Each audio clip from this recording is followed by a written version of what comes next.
evening. Good evening. Good evening. Thank you. Thank you. Good evening. So, thank you. Good evening. So, Congressman John Lewis, before his passing, wrote, "Democracy is not a state, it is an act." And what he meant was that America's democracy is not guaranteed. It is only as strong as our willingness to fight for it.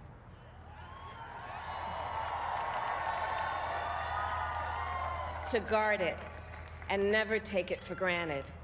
And protecting our democracy takes struggle, it takes sacrifice, but there is joy in it, and there is progress, because we, the people, have the power to build a better future.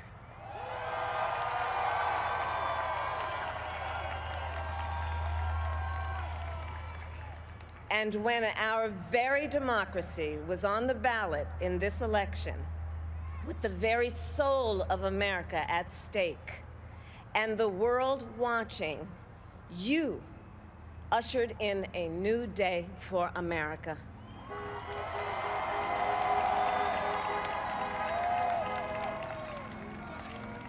To our campaign staff and volunteers, this extraordinary team, thank you for bringing more people than ever before into the democratic process.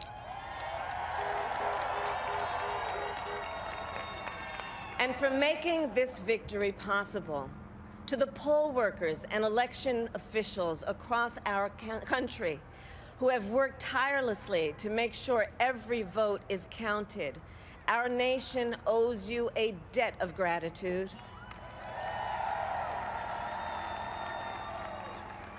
You have protected the integrity of our democracy.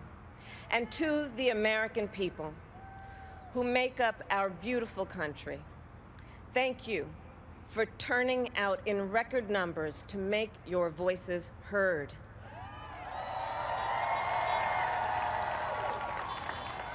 And I know times have been challenging, especially the last several months.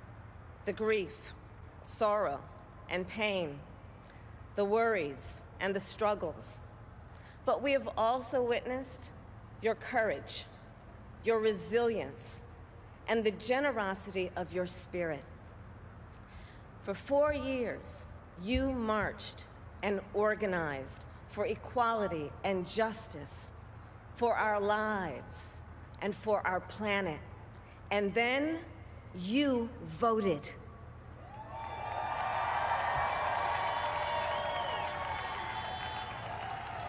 And you delivered a clear message. You chose hope and unity, decency, science, and yes, truth.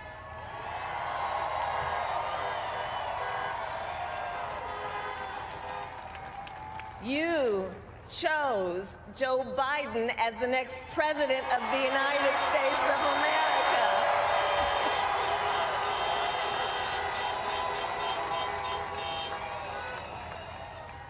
And Joe is a healer, a uniter, a tested and steady hand, a person whose own experience of loss gives him a sense of purpose that will help us as a nation reclaim our own sense of purpose. And a man with a big heart who loves with abandon. It's his love for Jill, who will be an incredible First Lady.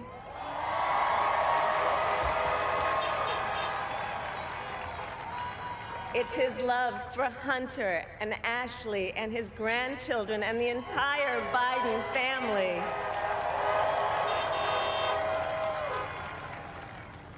And while I first knew Joe as vice president, I really got to know him as the father who loved Bo, my dear friend who we remember here today.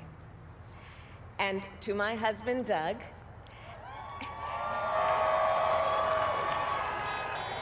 and our children, Cole and Ella, and my sister, Maya, and our whole family. I love you all more than I can ever express.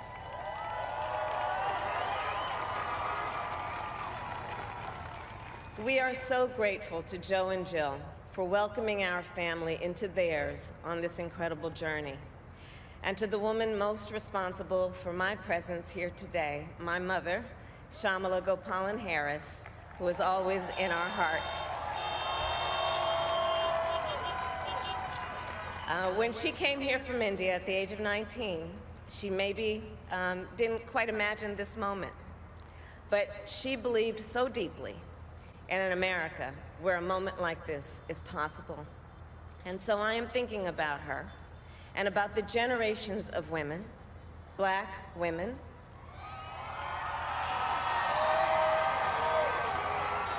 Asian, white, Latina, Native American women, who throughout our nation's history have paved the way for this moment tonight. Women who fought and sacrificed so much for equality and liberty and justice for all, including the Black women who are too often overlooked, but so often prove they are the backbone of our democracy.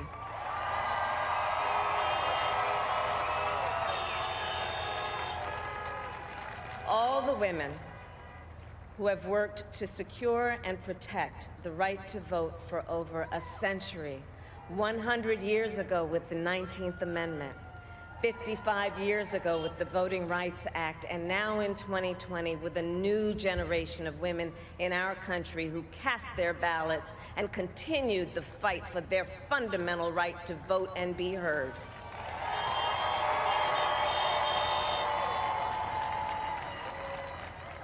Tonight I reflect on their struggle, their determination, and the strength of their vision to see what can be unburdened by what has been. And I stand on their shoulders. And what a testament it is to Joe's character that he had the audacity to break one of the most substantial barriers that exists in our country and select a woman as his vice president.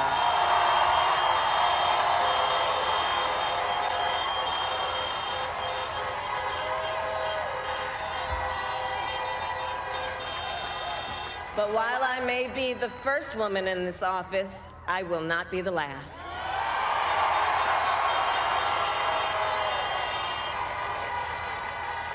Because every little girl watching tonight sees that this is a country of possibilities. And to the children of our country, regardless of your gender, our country has sent you a clear message. Dream with ambition, lead with conviction, and see yourselves in a way that others may not, simply because they've never seen it before. But know that we will applaud you every step of the way.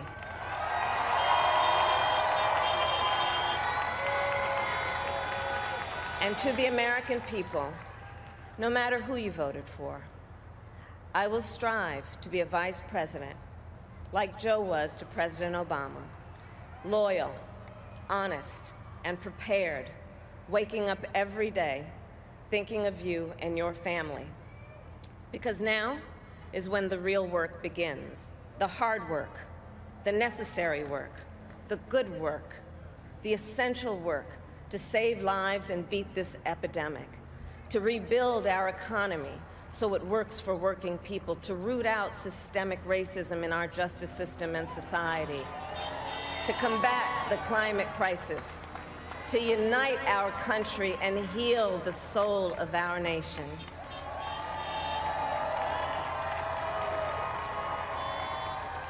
And the road ahead will not be easy, but America is ready.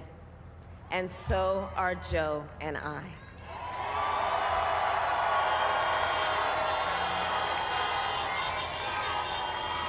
We have elected a president who represents the best in us, a leader the world will respect and our children will look up to, a commander-in-chief who will respect our troops and keep our country safe, and a president for all Americans.